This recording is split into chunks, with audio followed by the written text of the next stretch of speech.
Good morning students. Online classes के क्रम में मैं Jitendra Jakhar, lecture electronics, government polytechnic college Jhunjhunu, आप सबका पुनः स्वागत करता हूं। हम डिजिटल इलेक्ट्रॉनिक्स विषय के चैप्टर बुलियन अलजेब्रा के बारे में बात कर रहे थे और हमने अब तक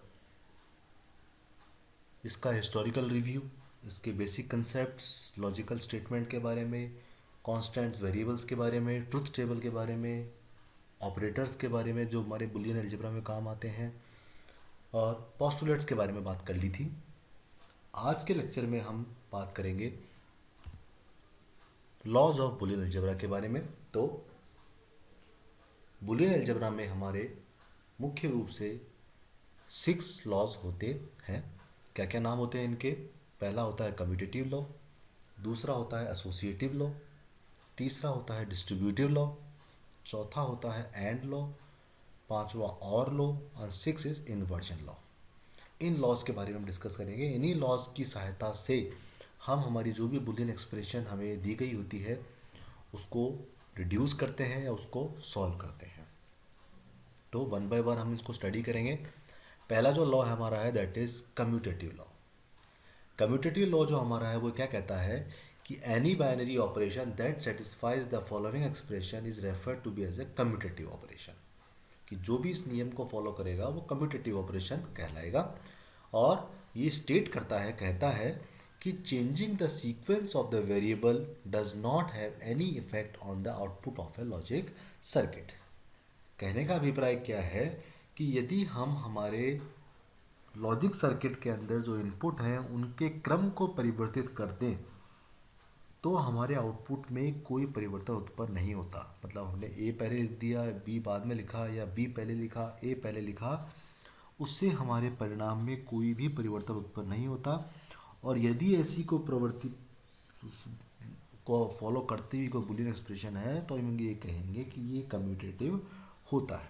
तो चूंकि अभी ऐसा ऑपरेशन होगा तो दो से अधिक वेरिएबल के ऊपर होगा, तो हमारे जो बाइनरी ऑपरेटर्स हैं उन्हीं के केस में अपन ये स्टडी करेंगे, चाहे वो एंड ऑपरेशन हो चाहे वो और ऑपरेशन हो। एग्जाम्पल आप देख सकते हो जैसे कि दिए गए हैं कि आप ए डॉट बी करो या बी डॉट ए करो तो हमारा रिजल्ट सेम रहने वाला है। इसी प्रकार हम चाहे से ए प्लस बी करें या बी प्लस ए करें, मतलब हमारे इनपुट्स के क्रम को हम अगर परिवर्तित भी कर देंगे तब भी हमारे परिणाम में कोई परिवर्तन उत्पन्न नहीं होता है। नेक्स्ट जो हमारा इशू आता है that is associative law. Associative law हमारा कहता है कि the order in which the logic operations are performed is irrelevant as their effect in the is the same. कि दो से अधिक जब आप वेरिएबल्स हो और उनके ऊपर चाहे एंड ऑपरेशन परफॉर्म करो या और करो, उनके क्रम में अगर आपको परिवर्तन उत्पन्न करते हो तो उससे परिणाम में कोई परिवर्तन नहीं होता है। जैसे कि उदाहरण में आप देख सकते हैं कि हम जब एंड ऑपरेशन कर रहे हैं तो हम 3 वेरिएबल्स का उदाहरण है यहाँ पर, ए डॉट बी करके फिर डॉट सी करें या बी डॉट सी करके फिर ए डॉट करें तो हमारे परिणाम सेम रहने वाला है। सिमिलरली आप ए प्लस बी करें मतलब और करें, फिर उसके परिणाम को हम सी से और करें, या पहले हम बी और सी करें या उसके परिणाम को फिर हम ए से और करते हैं, तो दोनों ही परिस्थिति में जो हमारा रिजल्ट आने वाला है वो सेम रहता है, उसमें परिवर्तन उत्पन्न नहीं होता है। ये हमारा एसोसिएटिव लॉ कहलाता है। नेक्स्ट हमारा जो लॉ है that is your distributive law. ये सारे नियम हमने पहले वाले लेक्चर में डिस्कस किए थे कुछ ब्रीफली जब हम पोस्टुलेट्स की बात कर रहे थे। उन्हीं से लॉ बन रहे हैं हमारे पोस्टुलेट्स। तो वो लॉज हैं जो कि आपके यूनिवर्सल ट्रूथ हैं, उन्हीं का और डिस्क्रिप्टिव या और ही जो है आपका वृहत स्टडी जो है उसमें करते हैं। तो डिस्ट्रीब्यूटिव लॉ क्या कहता है कि आप 3 वेरिएबल्स में अगर 2 वेरिएबल का और करके तीसरे से ऐड करते हो तो उसे हम अलग अलग ऐड करके उसके परिणामों का और कर सकते हैं। मतलब ए डॉट और ब्रैकेट में बी प्लस सी करके की बजाय यदि हम ए को बी से डॉट करें और ए को सी से डॉट करें और उन दोनों के परिणामों का और कर दें तो रिजल्ट सेम रहने वाला है। Similarly A plus B dot C को अगर हम खोल के लिखें ब्रैकेट में A plus B dot A plus C तो उस परिस्थिति में हमारा रिजल्ट सेम रहेगा। तो हम ये कहेंगे कि ये डिस्ट्रीब्यूटिव प्रॉपर्टी को फॉलो कर रहा है। नेक्स्ट हमारा जो बात आता है that is your and law. And law and operation के बारे में डिस्क्राइब करेगा कि एंड ऑपरेशन किस प्रकार से हमारी बुलियन अलजेब्रा में फंक्शन करता है, उसके बारे में ये बताता है कि ए डॉट ज़ीरो, जब आप ए को ज़ीरो के साथ डॉट करेंगे तो हमारा परिणाम जो है वो शून्य रहेगा, ज़ीरो रहेगा। आप ए की वैल्यू चाहे ज़ीरो रखें चाहे वन रखें, उसको अगर आपने डॉट ऑपरेशन यानी कि एंड ऑपरेशन कर दिया आपने ज़ीरो के साथ में, तो आपका हमेशा रिजल्ट जो रहने वाला है वो ज़ीरो रहने वाला है। सिमिलरली यदि आप ए को वन के साथ डॉट कर रहे हैं तो आपका रिजल्ट हमेशा ए रहने वाला है। सिमिलरली आप ए को ए के साथ डॉट करेंगे तब भी हमारा रिजल्ट ए रहेगा। और यदि आप ए को ए के कॉम्प्लीमेंट यानी ए के नॉट के साथ में, या कई बार उसको ए का बार भी बोला जाता है, उसके साथ यदि आप उसको एंड ऑपरेशन करवाते हैं तो रिजल्ट हमेशा हमारा ज़ीरो रहता है। ये अब जब एप्लीकेशंस आगे आगे आएंगे उनको हम देखते चलेंगे कि भाई ज़ीरो के साथ किसी भी चीज़ को मल्टीप्लाई करते हैं मैथमेटिकली तो हम जानते हैं कि वो हमेशा क्या रहती है, ज़ीरो ही रहती है। सिमिलरली ए डॉट वन किया तो ए की वैल्यू अगर शून्य होगी तो हमारा रिजल्ट भी शून्य हो जाएगा, और अगर वन रहेगी तो वन रह जाएगा। सिमिलरली दोनों सेम ही है तो ज़ीरो ज़ीरो है तो ज़ीरो हो जाएगा, और वन वन है तो वन हो जाएगा, आउटपुट मतलब ए का ही रहेगा। सिमिलरली अगर ए का मान शून्य है तो ए की बार का मान वन हो गया, तो ज़ीरो से वन करोगे तो ज़ीरो आ जाएगा, और वन को ज़ीरो से करोगे तो भी ज़ीरो आएगा। ये नियम अपने को सीधे सीधे याद रखने हैं, हर जगह अपन इन सीधे रिजल्ट्स को काम में लेकर चलते हैं, इन्हीं का हम प्रयोग सीधे सीधे करते हैं। नेक्स्ट हमारा लॉ जो आता है वो और लॉ है, मतलब यही सिर्फ कंसेप्ट जीरो वन का ए के साथ और ए का ए के बार के साथ में हम कंसेप्ट अब स्टडी करेंगे और के साथ में, कि यदि ए को हम ज़ीरो के साथ और करेंगे तो हमारा रिजल्ट हमेशा ए रहेगा। सिमिलरली ए को अगर वन के साथ में और करेंगे तो रिजल्ट हमेशा हमारा वन रहेगा।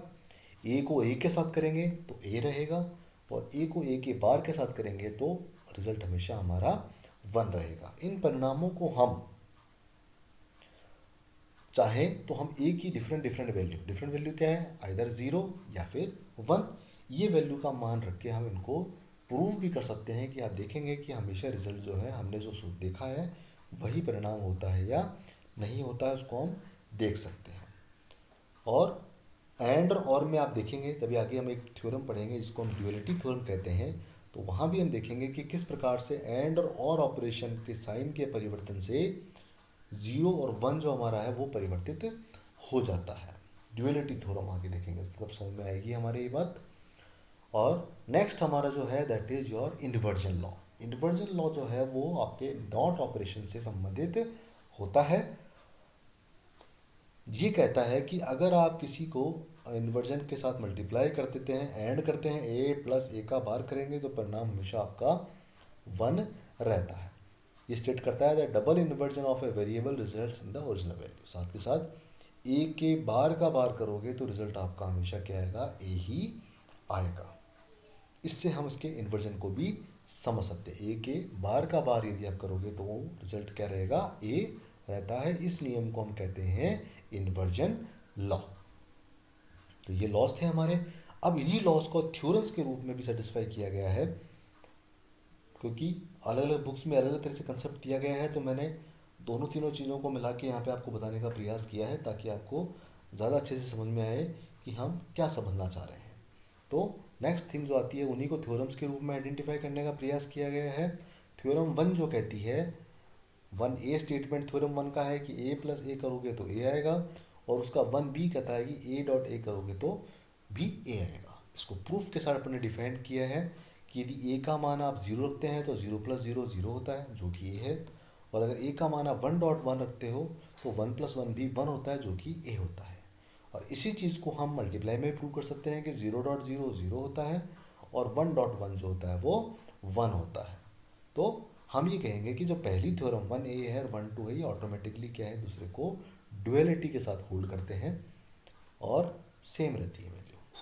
सेकेंड थ्योरम हमारा स्टेटमेंट देता है कि ए प्लस वन जो है वो हमेशा वन रहेगा, और उसका जो सेकेंड स्टेटमेंट है वो आएगा A dot zero equal to zero. ये देखो डुअलिटी की बात, आगे अपन जो थ्योरम में स्टेटमेंट पढ़ेंगे तब वो स्टेटमेंट आपको याद रखना पड़ेगा कि देखिए हुआ क्या है, यहाँ पर प्लस के स्थान पे हमने डॉट कर दिया तो वन के स्थान पे क्या हो गया, ज़ीरो हो गया। ये डुअलिटी हो जाती है कि ऑपरेटर चेंज हो जाता है तो जो कांस्टेंट होगा वो भी ऑटोमेटिकली चेंज हो जाएगा। अगर वन है तो ज़ीरो हो जाएगा और ज़ीरो है तो वन हो जाता है। ये डुअलिटी को कंसेप्ट होता है। इसका भी यहाँ प्रूफ दिखा रखा है अपन ने। पहले वाले केस में यदि ए का मान शून्य रखेंगे तो जीरो प्लस वन वन होगा, और ए का मान अगर वन रखेंगे तो भी वन प्लस वन क्या होगा, वन होगा। तो ये इस तरीके से हमारा यहाँ पे थ्योरम टू फुलफिल होती है। नेक्स्ट हमारी आती है थ्योरम थर्ड, जो कि हमारे डिस्ट्रीब्यूटिव से रिलेटेड बात करता है कि उसमें हल्का सा वेरिएशन के साथ में है कि ए प्लस ए डॉट बी करने पर जो हमारा आंसर आता है वो ए आता है। Similarly A dot A plus B करने पर भी हमारा आंसर ए आता है। ये हमारा जो डुअलिटी डिस्ट्रीब्यूटिव लॉ पढ़ा था हमने, अब A plus B C equals to A plus B into A plus C, उसी का ये थोड़ा सा डिफरेंशिएट रूप है। ये जो रूल्स हैं ये आपके एग्जाम में कई बार सीधे सीधे पूछ लिए जाते हैं, और हमारी जो इक्वेशन दी गई होती है उसको मिनिमाइज करने के अंदर भी ये काम आते हैं। तो ये इस प्रकार से होता है हमारा। तो यहाँ देखेंगे आप ए प्लस ए डॉट बी क्या है, कि आप इसको ये मान के चलें कि यहाँ पर ये क्या है, ए डॉट वन है, क्योंकि किसी भी नंबर को वन से मल्टीप्लाई करते हैं तो ए ही होता है, ये अपन ऑलरेडी पढ़ चुके हैं। तो यहाँ हमने वन रख लिया, तो नेक्स्ट लाइन में हमने यहाँ से ए कॉमन लिया तो वन प्लस बी हो गया। और ये हमने भी नियम पढ़ा था कि वन प्लस बी, किसी भी वेरिएबल के साथ अगर वन प्लस करोगे तो उत्तर हमेशा वन रहेगा, और ऑपरेशन अगर किसी के साथ वन के साथ कर देते हो वेरिएबल के साथ तो परिणाम हमेशा हमारा वन आ जाता है, तो यहाँ वन आ जाएगा और अल्टीमेटली रिजल्ट हमारा ए आ जाता है। इसी चीज़ को हम दोबारा डुअलिटी से एक्सप्लेन कर सकते हैं। ब्रैकेट को आप खोल के देखेंगे तो आपको दिखेगा कि आंसर हमारा वही आ रहा है। तो ये इस प्रकार से हमारा हो गया। नेक्स्ट हमारी बात यहाँ पे आती है, this theorem is also known as absorption theorem. इसको हम एब्जॉर्प्शन थ्योरम भी कहते हैं। और इसका जो क्वालिटेटिव रूप दूसरा रूप है कि हम ए के स्थान पे ए का बार रख के अगर सॉल्व करने का प्रयास करें तो आप देखेंगे A bar plus A bar B equals to A का बार होगा। सिमिलरली ए के स्थान पे यहाँ पर क्या रख दिया हमने, ए का बार रख दिया है। और सिमिलरली सेक्स थर्ड बी जो था इसमें ए के स्थान पे ए बार रखा तो हमारा उत्तर क्या आया है, ए बार आया है। ये थ्योरम्स आपको स्ट्रेट फॉरवर्ड अगर याद है तो आप आराम से हमारी कोई भी जो इक्वेशंस आपको दे रखी होंगी बुलियन एक्सप्रेशंस एग्जांपल्स में, उनको आप इजीली सिंप्लीफाई या रिड्यूस कर सकते हैं। नेक्स्ट थ्योरम की बात करें अपन, थ्योरम फोर क्या कहता है कि a इज इक्वल्स टू ए, या a के बार का बार इक्वल्स टू ए। ये स्टेटमेंट आएगा। यहाँ से बार साइन यहाँ से मूव आउट हो गया है।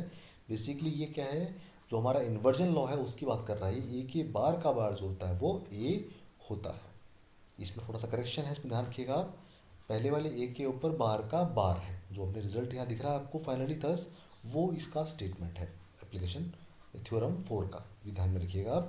तो यहाँ क्या नज़र आ रहा है हमको कि यदि हम ए के मान को शून्य रखते हैं तो शून्य का बार वन हो जाता है, उसका पुनः बार निकालोगे तो वापस से वही शून्य आ जाएगा, मतलब ए हो गया है।